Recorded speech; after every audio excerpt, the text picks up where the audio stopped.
champions, again I'm back with the spoken English classes. ఇక్కడ నేను questions తెచ్చాను. ఈ క్వశ్చన్స్ ని నేను ఇప్పుడు ఇందులో మిస్టేక్స్ ఉన్నాయి, ఆ మిస్టేక్స్ ని నేను ఎక్స్ప్లెయిన్ చేసిన తర్వాత ఇందులో ఈ ఆన్సర్స్ మీకు ఎంత మందికి ముందే తెలుసో అవి ఏంటి అన్నది నాకు కమెంట్ బాక్స్ లో చెప్పండి. చూద్దాం ఎంత మంది ఎన్ని కరెక్ట్ ఆన్సర్స్ రాస్తారో, ఆర్ ఎంత మంది ఎంత ఇన్ఫర్మేషన్ తోని ఉన్నారు అన్నది చూద్దాం మనం. So without wasting further time let's deal into the topic. I'm agree అనొచ్చా? ఇక్కడ చూడండి, ఐఎమ్ అనేది ఇక్కడ ఇది ఆక్సిలరీ వర్బ్, ఇది మెయిన్ వర్బ్. ఇక్కడ ఐఎమ్ అగ్రీ అనేది రెండు వర్బ్స్ ఒకసారి రావు.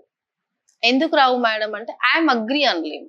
ఐఎమ్ అగ్రీ అనేది రాంగ్. ఏం చెప్పాలి మళ్ళీ అంటే ఐ అగ్రీ అనేది సింపుల్ ప్రెసెంట్ లో వస్తుంది సెంటెన్స్. ఐ అగ్రీ అంటే నేను యాక్సెప్ట్ చేస్తున్నాను. సో ఇప్పుడు మనం ఏం చెప్పొచ్చు, I agree is the correct one.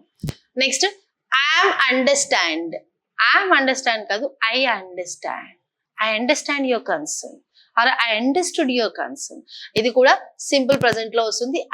I understand, not I'm understanding అనొచ్చు. నేను అర్థం చేసుకుంటున్నాను అన్నట్టుగా వస్తుంది ఐఎమ్ అండర్స్టాండింగ్ అంటే. కానీ ఐఎమ్ అండర్స్టాండ్ అనేది wrong. I understand. I was Born dash మీ. ఇక్కడ ఆప్షన్స్ ఉన్నాయి, ఇందులో ఏదో ఒకటి రైట్ ఆప్షన్ ఉంది. Please let me know what is the right answer for this question. Thank you. Have a nice day.